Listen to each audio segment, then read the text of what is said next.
Hi, I'm Mr. Woods. I'm one of the assistant principals at Netherhall, and in this presentation I'm just going to run through some of the key points and the processes that we have at Netherhall that might help you this year and with your child settling in.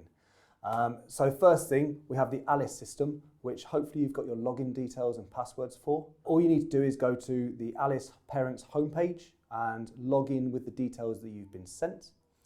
If you've forgotten your login details, there is a reset function on the Alice website. And if you need assistance in accessing Alice, you can email helpdesk@anglianlearning.org. Once you are into the Alice website, there are menus at the top and on the left-hand side of the screen, which will allow you to navigate the system and access all the different areas that we will be able to share information on about your child's education. In those areas, you'll be able to see about their attendance, their Pride Points and their Pride Pledge, which are both reward systems that we use in school. Their behaviour entries, so if they don't quite get something right, then behaviour entry will be put on. You'll be able to access data on their targets and their current achievements, their homework, and information on their cashless catering. Now, targets at Netherhall. To set these targets, they will appear on the Alice system, and they're set using Key Stage 2 SATs data. They won't appear straight away because we have to wait for this information to be sent to us. As soon as the information is sent to us, we will upload it onto the system and you'll be able to see their targets. Now, these targets will get reviewed in year 10 and occasionally we'll review them in other years.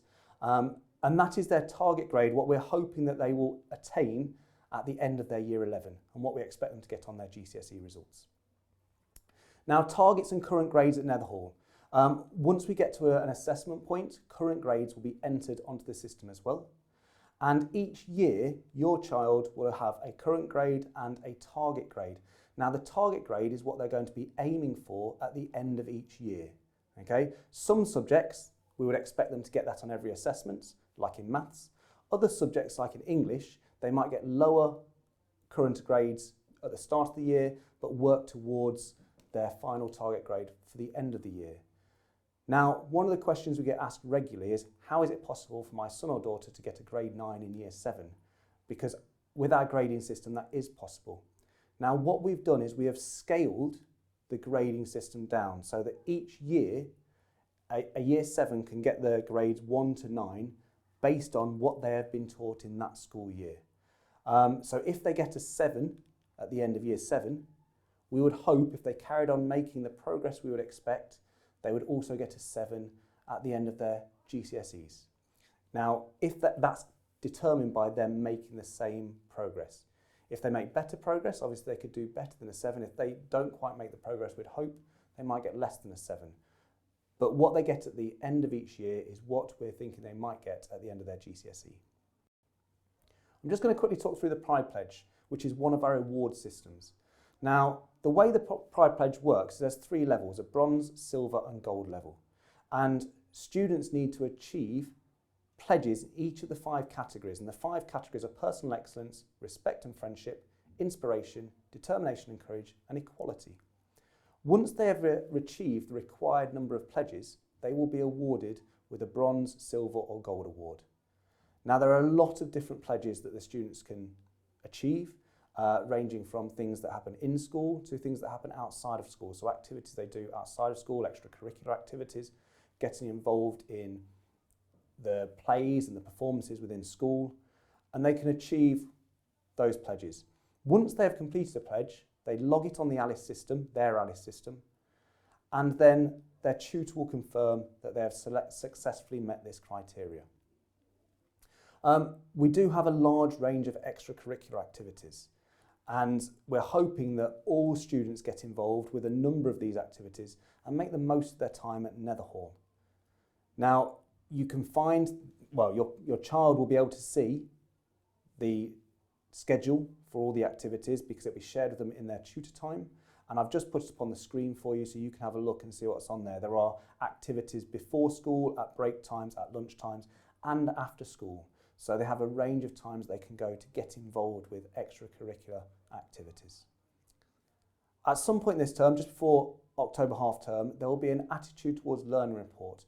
Now, you'll receive one of these occasionally throughout the year. The attitude towards learning is to give you a snapshot of how your child is doing in lessons for that term or half term. And it is graded on a numbering system. 1 is that they're fully engaged and it's outstanding. They complete all work, they answer loads of questions, they get involved in the lessons. And so that is that they are the perfect model students. 2 is still very good, they're engaged, they work really hard, they have good work ethic, but there is a room for slight improvement. 3 is that they're partially engaged. Now this is where I'd get a little bit concerned. If your child has got 3s on their attitude towards learning report when they get published, you may want to talk to your child about it. And then 4 is if they're not engaged at all.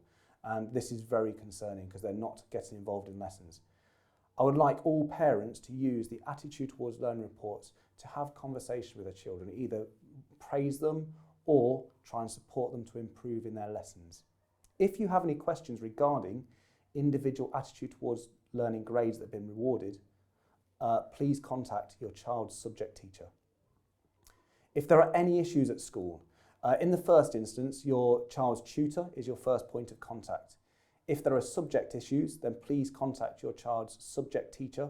And if that doesn't resolve the problem, please contact the faculty lead. And then if there are any major issues that you need instant responses to, please contact the pastoral team either by email or by phoning. If there are any concerns that you don't feel you can get in touch with us about and you want to report anonymously, there is a way of doing that. There is a report a concern button on our website under the safeguarding tab. There is also a report a concern button on your child's homepage of their ALICE system. So if you or your child have a concern regarding student welfare, safeguarding, or a bully concern, and you feel you cannot contact the school directly to report the concern, please use this function. The concern will then be passed on to the appropriate member of staff to deal with. That's the end of my presentation, and we really look forward to working with you and your children at Netherhall and trying to make the time as successful as possible. That's all from me. Thank you very much. Bye.